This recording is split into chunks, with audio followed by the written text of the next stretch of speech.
오늘은 알쓸백 팁 2-1화 동계 백패킹 의류편입니다.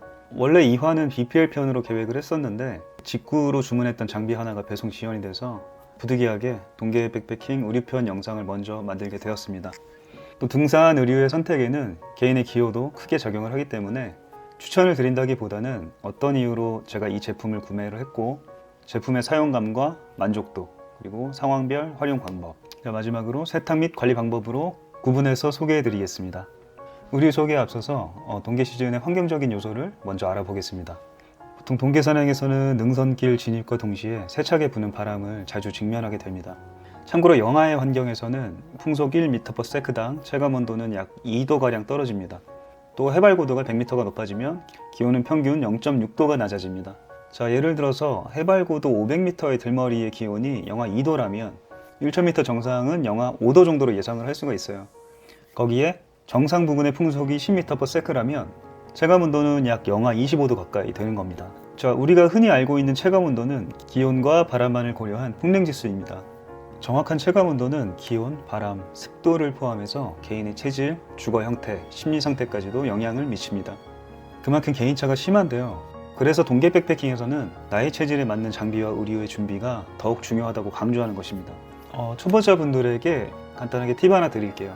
겨울철에는 작은 온도계를 항상 소지를 하는 게 좋습니다. 온도계로 해당 박지의 기온과 대략적인 바람의 세기를 체크를 해보고 내가 느꼈던 체감을 기억해 두는 거예요. 이후에 본인만의 경험칙을 만들어서 다음에 가게 될 박지에 예상되는 기상 환경에 대비하는 습관을 들이는 겁니다. 최근에는 지구온난화 때문에 겨울 평균 기온이 높아지고 있지만 1000m 고지대는 여름에도 추운 한기를 느끼기에 충분합니다. 더욱이 겨울철 고지대는 저체온증과 동상으로 인한 생명의 위협이 언제든지 존재합니다.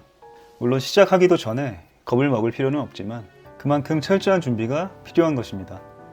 국가통계포털 기상 관측 통계에 따르면 최근 10년간 계절별 연평균 강수량 중에서 겨울이 94.8mm로 타계절 대비 7.5%를 차지합니다. 게다가 강수량은 비와 눈, 우박 등이 포함된 수치이기 때문에 겨울철에 내리는 눈을 제외하면 순수 강우량은 아주 적은 비율로 볼 수 있습니다. 겨울에는 영하의 기온과 세찬 바람 그리고 눈에 대한 대비가 필요하기 때문에 동계 의류를 선택할 때 제가 가장 중요하게 생각하는 것은 보온과 방풍, 발수 기능입니다. 물론 보온력을 높일 수 있는 레이어링과 산행을 할 때 입는 등산복의 통기성 또한 중요한 요소입니다. 그럼 제가 사용하는 동계 의류를 알아보겠습니다.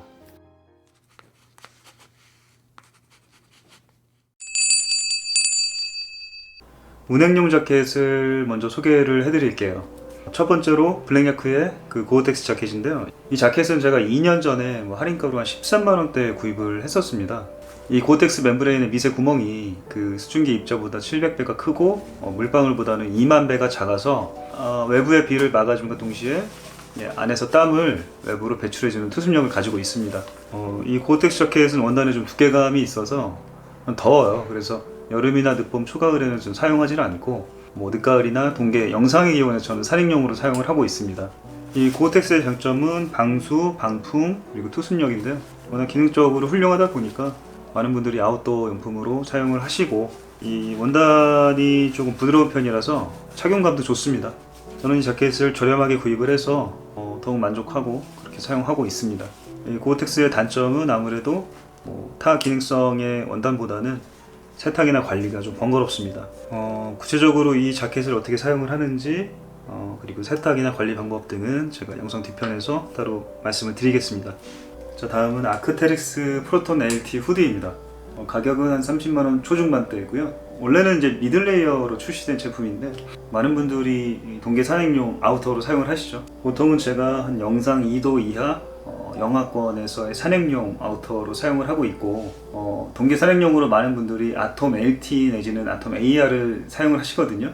그런데 저는 좀 열과 땀이 많은 체질이다 보니까 AR보다는 보온력이 좀 한 단계 낮은 LT로 선택을 했고 아톰 LT보다는 원단의 내구성이나 통기성이 조금 더 낮다고 하는 프로톤 LT를 구입을 했습니다. 아크테릭스의 라인업은 용도와 보온력에 따라 구분을 하는데 가장 대표적으로는 초경량 SL 그리고 경량 LT, 그리고 올라운드라는 AR의 단계로 구분이 됩니다. 아크테릭스의 산행용 자켓을 구입을 하실 때 이게 라인업이 좀 세분화되어 있다 보니까 꽤 많은 분들이 좀 다소 어려워 하시더라고요. 그래서 제가 간단하게 좀 비교를 해보겠습니다. 가장 먼저 프로톤 LT 원단은 포티우스 에어 20데니아 원단을 사용을 했고요. 아톰 LT 같은 경우는 타이오노 20데니아 원단, 그리고 아톰 AR은 타이오노 30데니아 원단이에요. 이 모델들은 우모가 들어가 있지는 않고 세탁이나 관리가 쉽고 또 보온력도 우수한 코어로포트라고 하는 합성 보온제가 들어가 있습니다.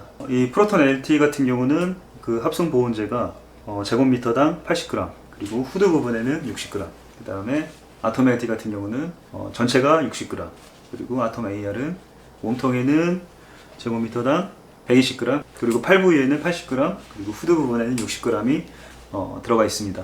그리고 총 무게는 프로톤 LT와 아톰 LT가 동일한 375g이고 아톰 AR은 그거보다 100g 더 많은 475g입니다. 그리고 이 모델들의 특징은 세 가지 모델 전부 발수나 내마모성, 그리고 내풍성, 그 다음에 투습력이 다 좋습니다. 통기성도 세 가지 모델 전부 좋은데 차이가 있습니다. 이 프로톤 LT 같은 경우는 원단의 이름에도 에어라고 들어가 있죠.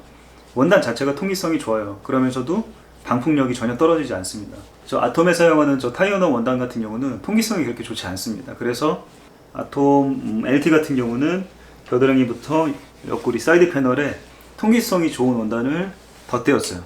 그리고 아톰 AR 같은 경우는 겨드랑이 부분에만 통기성이 좋은 원단이 들어가 있습니다. 자, 간단하게 동계 산행 용도를 기준으로 몸에 땀과 열이 많으신 분들은 알톰 LT나 프로톤 LT, 그리고 추위를 조금이라도 타시는 분들은 아톰 AR을 추천드립니다. 좀 더 자세하게 이 프로톤 LT와 아톰 LT를 비교를 해보면 아톰 LT의 원단은 아까 말씀드렸지만 방풍력이 좋으나 통기성이 좀 떨어집니다. 그래서 신축성이 있는 사이드 패널을 통해서 통기성을 확보하는 거죠. 근데 프로톤 LT 같은 경우는 이 외부 원단 자체가 통기성이 굉장히 좋습니다. 그리고 방풍력은 아톰 LT보다는 조금 떨어지는데 기본적인 성능은 보여줍니다. 얼마 전에 제가 바다 낚시를 갔었는데 그때 이너로 티셔츠 하나를 입고 그 위에 이제 프로톤 LT를 착용한 상태에서 그때 바람이 한 6에서 7 정도 불었던 것 같아요. 7시간 정도 낚시를 했었는데 바람이 내부로 이렇게 스며드는 느낌은 전혀 느끼지 못했어요. 그리고 보온력도 괜찮았고 제가 그때부터 이 프로톤 LT 자켓에 대해서 확실히 신뢰감을 좀 갖게 됐어요. 그리고 외관을 살펴보면 프로톤 같은 경우는 좌측 가슴에 이 시조새 로고만 있고 아톰 같은 경우는 시조새하고 아크테리스라고 하는 브랜드명이 같이 프린팅이 되어 있습니다. 가장 큰 차이는 프로톤 같은 경우는 좀 색상이 짙은 그 외부 가슴 포켓인데 아톰 같은 경우는 안쪽에 포켓이 있습니다. 이거는 개인적인 생각인데 아무래도 좀 밋밋한 아톰보다는 이렇게 포인트를 주는 프로톤 디자인이 좀 낫다고 생각을 했었고, 그리고 이 부분도 프로톤을 선택하는데 조금은 작용을 했습니다. 이 자켓의 장점은 앞서도 계속 언급을 했지만 가벼운 무게, 그리고 발수, 방풍, 투습, 보온, 착용감 등 모든 성능이 다 뛰어나요. 그리고 이게 무엇보다 합성 충전재다 보니까 세탁이 굉장히 간편하고 자주 세탁을 해도 보온 성능이 이렇게 떨어지지 않습니다. 그렇기 때문에 땀을 많이 흘리는 산행에 아우터로 사용을 할 수가 있는 거죠. 그리고 마지막으로 이게 산행용 뿐만 아니라 박지에 올라가서 보온용 미들레이어로 사용할 수 있는 다양한 활용성이 굉장히 큰 장점입니다. 단점을 좀 살펴보자면 이 원단이 내구성이 굉장히 좋다고는 합니다. 그런데 아무래도 좀 되게 얇거든요. 약간의 스트레치 기능도 있고, 그래서 좀 잡목이 많은 구간을 통과를 할 때 이 나뭇가지하고 이렇게 마찰을 좀 하게 되면 바로 확인하게 되고 내구성 부분이 조금 신경이 쓰이는 건 사실입니다. 그렇다고 지금까지 문제가 발생하거나 이런 건 아니에요. 그래서 아주 추운 날씨에 산행을 할 때 위에 저런 고어텍스 자켓이라든가 이런 하드쉘을 입어주면 옷감 손상 보호도 되고 보온력도 더 높일 수 있을 것 같습니다. 자, 세 번째는 피엘라벤의 카이팩 자켓입니다. 가격대는 한 20만원 중반대고요. 먼저 피엘라벤을 대표하는 소재인 그 G천에 대해서 알아보겠습니다. 폴리에스터와 면 혼방에 왁스 코팅을 해서 내구성이나 방풍 기능이 아주 뛰어나고 통기성과 발수, 생활방수 기능까지 겸비하고 있습니다. 또 그린란드 왁스를 이용해서 선택적 발수 기능을 부여할 수가 있는데 이 내용은 제가 의류 세탁 및 관리 부분에서 다시 다루도록 하겠습니다. 이 카이팩 자켓은 G천 이 에코 소재를 사용을 하는데 얘는 오가닉 코튼과 면 재생 폴리에스터를 사용을 해서 피부 자극이 되게 적고 친환경 소재라고 할 수 있어요. 기능적인 부분은 G천 오리지널 원단하고 같다고 보시면 됩니다. 이 G천 원단은 기본적으로 통기성을 가지고는 있지만 보통은 산행 아우터로 많이 사용을 하기 때문에 부족한 부분은 이 겨드랑이 부분에 여기서 지금 여기까지거든요. 앞뒤로 이게 지금 스트레치 패널인데 통기성이 굉장히 좋습니다. 산행을 할 때 활동성이나 통기성을 이렇게 보완해 줄 수 있는 기능을 하고 있습니다. 포켓은 전면부에 3개, 그리고 안쪽에 하단부에 이렇게 포켓이 있고 우측에는 지퍼 포켓이 하나 또 달려 있습니다. 그리고 바람 유입을 막아주는 드로우 코드가 안쪽 하단부에 있고, 후드 부분에 드로우 코드가 있고, 그리고 모자 끝단에 이게 철심이 있거든요. 그래서 모양을 잡아줄 수가 있습니다. 그리고 소매에는 벨크로 스트랩이 이렇게 있습니다. 그리고 이 지천 원단은 신축성은 없어요. 그런데 생각보다 좀 부드러운 편이고, 여기 양측면에 스트레치 패널이 있어서 활동성에서도 굉장히 좋은 편입니다. 저는 이 자켓을 보통 영하의 기온에서 이 산행용으로 사용을 하고 있는데, 굉장히 바람이 세차게 부는 능선길을 올랐을 때도 굉장히 뛰어난 방풍 능력을 보여줍니다.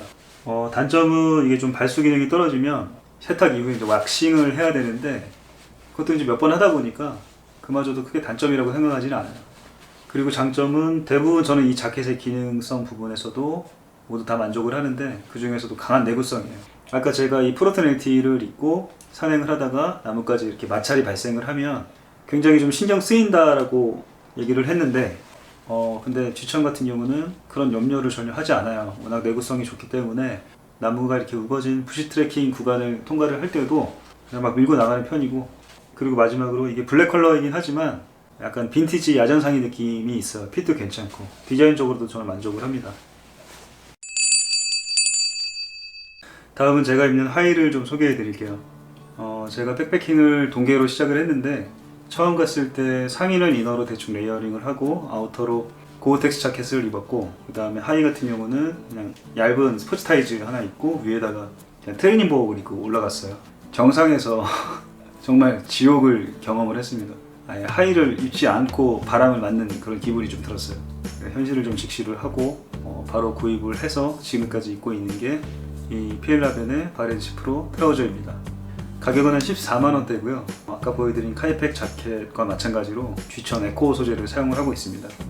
이 바지의 특징은 똑같이 G천 소재다 보니까 뛰어난 방풍 발수 기능을 보여주고, 그리고 이 바지는 스트레치 소재가 없어요. 대신에 이 무릎에 약간 볼록하게 튀어나온 입체적인 구조로 되어 있어서 어느 정도 편안한 착용감을 주고요. 그리고 내구성을 높이기 위해서 이 마찰이 많은 이 무릎 쪽하고, 그 다음에 여기서 이 정도까지는 원단이 이 두 겹으로 이루어져 있어요. 그리고 주머니가 많은데 엉덩이 부분에는 주머니가 따로 없고, 여기 양쪽 2개 이렇게 건반, 그리고 위에 하나 더 있고, 이렇게 보면 측면에 주머니가 있어요. 저는 이 바지를 입고 산행을 해도 크게 불편함을 느끼지는 않았어요.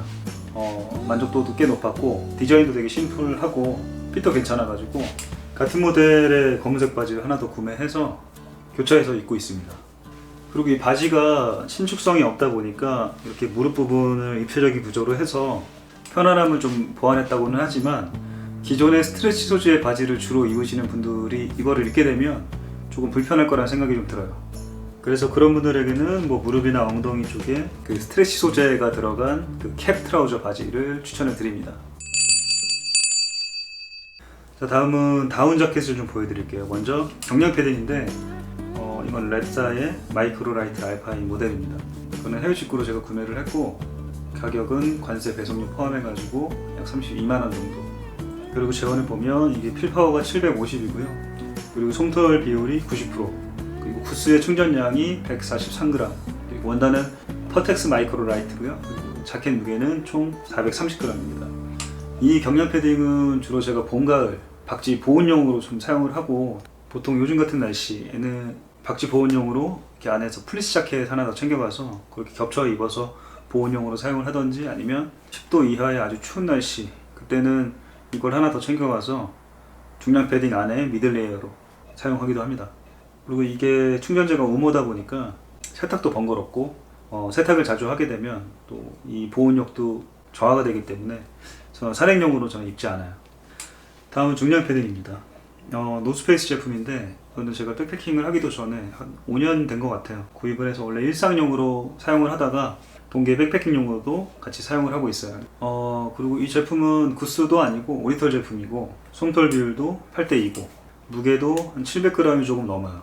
백패킹용으로는 보온력이 조금 떨어지고 무게도 조금 무겁지만 가지고 있는 거 그냥 활용하자고 생각을 해서 플리스 자켓 등으로 이렇게 레이어링을 하면서 무난하게 저는 동계 주력으로 사용을 하고 있습니다. 다음은 제가 입는 베이스 레이어를 좀 간단하게 보여드릴게요. 자, 먼저 하의는 자전거 탈 때 입는 스포츠 타이즈거든요. 좀 얇은. 사용할 당시의 기온이 영상 정도가 되면 저는 하의 이너로 이거를 사용을 하고, 영하의 기온에서는 안에 좀 얇은 기모가 들어간 동계용 타이즈를 입습니다. 그리고 상의는 제가 자전거 탈 때 입는 스판 소재의 이너, 뒤에 구멍이 숭 뚫려 있죠. 이거를 입고, 보통 영상의 기온이면 그냥 티셔츠를 하나 더 입습니다. 그리고 아우터를 입고, 영하의 기온이면 안에 이거를 입고 위에다가 좀 두께감이 있는 긴팔 티셔츠를 입고 그 위에 바로 아우터를 입습니다. 그리고 제가 동계 시즌에 가장 중요하게 생각하는 플리스 자켓인데요. 이거는 콜롬비아 제품인데 이게 대략 한 3만원 정도 주고 구매를 했던 것 같아요. 산행을 시작할 때 아우터 안에 중간에 미들 레이어로 입거든요. 왜냐면 열이 이렇게 발산되지 않았기 때문에 그때는 좀 춥죠. 그래서 이거를 입고 땀이 나기 시작하면 바로 벗습니다. 벗어가지고 배낭에 외부 패킹을 한 상태에서, 자주 그런 건 아니지만 아주 춥고 바람이 좀 세차게 부는 날에는 중간중간에 제가 좀 한기를 느낄 때가 있어요. 그런 한기를 느낄 때마다 바로바로 꺼내서 이걸 입습니다. 그리고 마지막으로 박지에 올라가면 또 이것도 미들 레이어로 또 사용을 하고요. 그래서 저는 동계 시즌에는 이 플리스 자켓을 굉장히 중요하게 생각을 합니다. 자, 제가 사용하는 베이스 레이어들은 모두 폴리에스터 재질입니다. 이 폴리에스터 소재는 가장 큰 특성이 속건성입니다. 동계 백패킹에서는 이 속건성이 제일 중요하죠. 왜냐면 땀을 빠르게 배출을 하고 빨리 말라야 외부의 낮은 기온에 체온을 많이 뺏기지가 않죠. 우리가 보통 빨래를 하고 건조대 빨랫감을 이렇게 널다 보면 가장 빨리 마르는 게 폴리에스터 의류입니다. 그래서 이렇게 폴리에스터를 사용을 하죠. 이번에는 제가 가지고 있는 이 의류로 동계 백패킹에서 어떻게 활용을 하는지 간단하게 좀 보여드리겠습니다. 제가 서두에도 언급을 했지만 이거는 그냥 제 체질에 맞는 의류 활용 방법이니까 일정 부분 참고만 하시면 될 것 같습니다. 일단 바지는 제외하고, 일단 산행 때 한 영상의 기온이 되고, 박지 이제 해 떨어지고 나서의 기온이 대략 한 영하 2, 3도 정도일 때, 그때는 아우터로 고어텍스를 입습니다. 박지에 올라가면 이 플리스 자켓하고 경량 패딩 이 정도로 레이어를 해서 보온용으로 입습니다. 그리고 산행할 때 기온이 0도 전후, 그리고 박지 이제 해 떨어지고 나서의 기온이 뭐 영하 7, 8도 정도라면 산행용 아우터로 피엘라벤 자켓을 입고 산 위에 올라가면 보온용으로 플리스 자켓하고 중량 패딩 이렇게 활용을 합니다. 그게 아니라면 아크테릭스 프로톤 LT를 산행용으로 입고, 정상에 올라가면, 박지에 올라가면 보온용으로 이걸 미들 레이어로 사용하고 아우터로 중량 패딩을 사용할 수도 있고요. 자, 세 번째는 산행할 때 낮의 기온이 영하 7, 8도 이하, 박지에 해 떨어지고 나서의 기온이 뭐 영하 15도 정도 된다. 그러면 산행할 때는 아크테릭스 자켓을 입고, 박지에 올라가서는 중량 패딩, 안에 미들 레이어 이렇게 3개 이렇게 겹쳐 입던가, 아니면 이 피엘라벤 자켓을 산행할 때 입고 미들 레이어로 2개를 활용하고 중량 패딩을 입고, 이런 식으로 저는 활용을 하고 있습니다. 이제 마지막으로 의류의 세탁과 관리 방법에 대해서 말씀을 드릴게요. 이 피엘라벤 지천 소재는 세탁과 탈수까지 세탁기를 사용하셔도 괜찮습니다. 중성세제를 사용해서 30도 전후의 미온수로 세탁을 하셔야 되고요. 40도 이상의 온수로 세탁을 하게 되면 이 왁스 성분이 녹아가지고 발수 기능을 잃어버립니다. 이 지천 원단의 단점이자 장점이 있는데, 이 그린란드 왁스를 이용해서 발수 기능과 원단의 내구성을 높일 수가 있습니다. 간단하게 왁스 작업을 보여드리면 뭐 별다를 건 없습니다. 이렇게 왁스를 이용해서 바지 전체를 도포를 해주시면 되고요. 이 왁스를 도포한 이후에 이 헤어 드라이기를 이용해서 녹여주면 됩니다.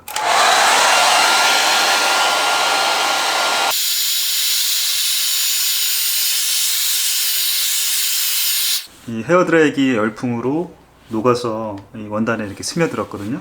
이 발수 기능을 높이시려면 이 작업을 한 2, 3회 정도 더 추가로 해주시면 됩니다. 당연히 세탁을 하고 건조한 이후에 이 작업을 진행을 해주시면 되고요. 처음에는 이렇게 좀 꼼꼼히 하다 보니까 시간이 좀 걸렸는데, 그 뒤로는 좀 적응이 돼가지고 왁스 도포하고 그 다음에 녹이는 것까지 뭐 20분이면 충분합니다. 이 좀 처져 있는 원단이 이렇게 조금 탄력이 생기는 그런 기분, 이 작업을 하고 나면 그래도 기분이 좀 좋아요. 이 왁스 처리의 주기는 딱히 정해진 건 없습니다. 뭐 발수력이 저하되면 한 번씩 해주시면 되는데, 뭐 저 같은 경우는 한 6개월 정도 있고 처음으로 왁스 처리를 했었어요. 그 이후에는 3회에서 4회 정도 사용 간격으로 왁스 작업을 해주고 있습니다. 서두에 제가 이 지천 원단의 선택적 발수 기능에 대해서 언급을 했었는데요. 그 방법은 간단합니다. 바지의 통기성이 필요하면 40도 이상의 온수로 세탁을 해서 왁스를 녹이면 되고, 발수 기능이 더욱 필요하면 왁스 처리를 해주시면 됩니다. 이 프로톤 자켓의 경우에도 30도의 미온수로 중성 세제를 이용해서 세탁기를 사용해도 무방합니다. 간혹 이 중성 세제가 어떤 제품인지 모르시는 분들이 계세요. 특히 남자분들. 이런 시중에 파는 울 샴푸가 중성 세제거든요. 이거를 이용해서 빨래를 하시면 되고, 그런데 이 자켓은 대부분 산행을 할 때이기 때문에 그러면 항상 땀에 젖게 되고, 그럼 또 매번 세탁을 하게 되죠. 그러면 원단의 발수 기능이 저하될 수가 있습니다. 그래서 되도록이면 저는 손빨래를 권해드려요. 그리고 손빨래를 할 때 이렇게 비벼 빨지 마시고 헹구듯이 이렇게 주무르면서 세탁을 하시고, 그리고 또 헹구는 게 중요합니다. 그리고 탈수하실 때는 세탁기를 사용하셔도 괜찮습니다. 다음은 패딩 자켓인데요. 패딩 자켓은 우모의 보온력을 유지하려면 땀이나 이물질에 되도록 적게 노출을 하고 세탁하지 않는 게 유리합니다. 세탁 주기는 특별하게 없지만 이물질이 심하게 묻었거나 땀 등으로 인해서 이 우모 팽창력이 저하된다면 세탁을 하시고 되도록이면 손 세탁을 하시길 바랍니다. 마찬가지로 이 중성 세제를 사용을 하시고 헹구는데 더 유의하셔가지고 세탁을 하시면 됩니다. 탈수는 마찬가지로 세탁기를 이용하셔도 되는데 살짝 약하게 설정하셔가지고 탈수를 하시길 바랍니다. 다음은 고어텍스입니다. 고어텍스는 세탁기로 빨면 안 됩니다. 그리고 중성 세제는 가능해요, 미온수로. 이것도 마찬가지로 막 심하게 비벼 빨지 마시고 헹구는데 더 유의하시면 되고요. 충분히 헹구고 난 이후에 옷걸이에 걸어서 욕실에다가 일단은 물이 빠지게 말려놔요. 이렇게 물이 충분하게 다 빠지게 되면 그때 이제 다용도실에 가서 베란다에다가 널어 놓으시면 됩니다. 그런데 조금 더 기능을 잘 유지를 한 상태에서 오래 입고 싶으시면 이 닉 왁스에서 나오는 이 고어텍스 전용 세제를 사용하시면 됩니다. 통상 한 1년에 한 번 내지는 사용 빈도가 좀 높으면 1년에 한 2번 정도 이 발수 코팅을 해줘야 되거든요. 마찬가지로 제가 사용하는 건 닉 왁스 제품인데 이 발수 코팅제예요. 이 발수 코팅제를 사용하는 방법은 세탁을 한 이후에 물이 어느 정도 빠지면, 그러니까 아직도 젖은 상태에서 스프레이를 뿌려서 전체적으로 도포를 해줍니다. 이때 주의해야 될 게, 전체적으로 고르게 분사가 되지만 중간중간에 이렇게 물방울이 고일 때가 있어요.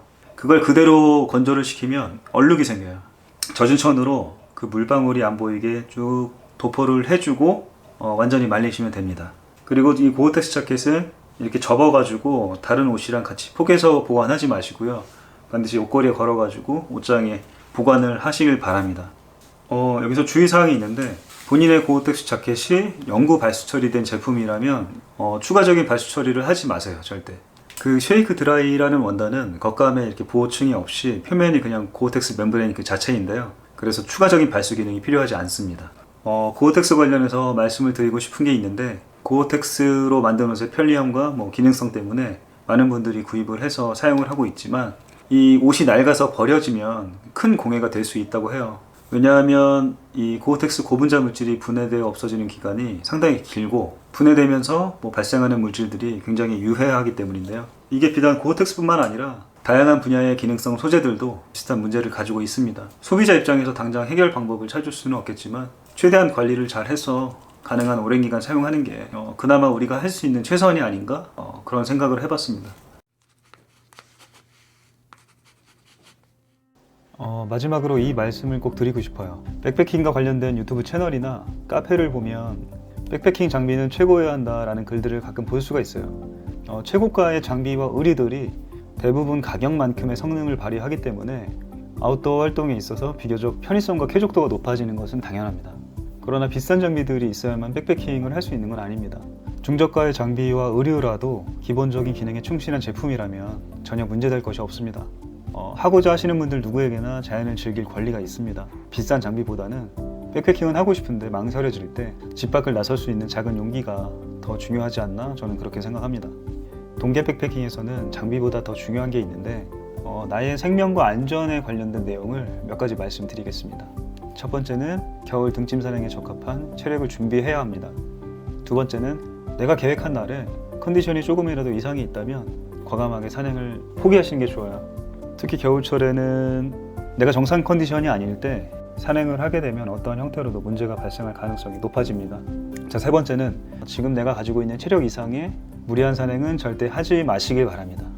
네 번째는 산행 중에 휴식 그리고 정상을 도착을 하게 되면 반드시 의류를 통해서 체온을 보호해 주세요. 산행을 하게 되면 당연히 땀이 많이 배출이 되는데 내가 입고 있는 의류가 아무리 통기성이 좋다고 하더라도 어느 정도는 계속 젖어 있는 상태이기 때문에 일단은 젖어 있는 상태에서 내가 몸을 움직이지 않고 있을 때 급격하게 외부 기온에 체온을 뺏깁니다. 산행 중에 휴식을 할 때에는 배낭 내부에 있는 패딩 자켓을 꺼내어 입기에는 좀 번거롭기 때문에 하드쉘이나 플리스 자켓을 배낭 외부에 패킹해둔 상태에서 배낭을 열지 않고 바로바로 입을 수 있도록 하면 되고요. 정상에 도착했을 때에는 바로 패딩 자켓을 입으면 됩니다. 다섯 번째는 타인이 어떤 보온 장비와 의류로 동계 백패킹을 무난하게 하더라도 나도 같은 제품으로 가능할 거라는 일종의 섣부른 판단을 하지 않는 게 좋습니다.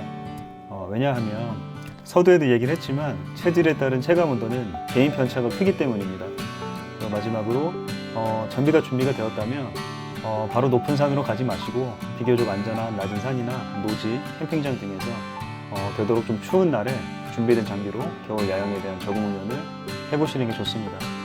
이 정도 염두를 해두시면 겨울 산행에서 발생 가능한 위험한 상황에 어느 정도 대비가 될 거라고 생각을 합니다. 알쓸백 팁 2-2화에서는 우머바지 등의 기타 동계 방한 장비를 포함해서 제가 사용하는 필수 동계 장비를 소개해 드리겠습니다. 시청해 주셔서 감사합니다.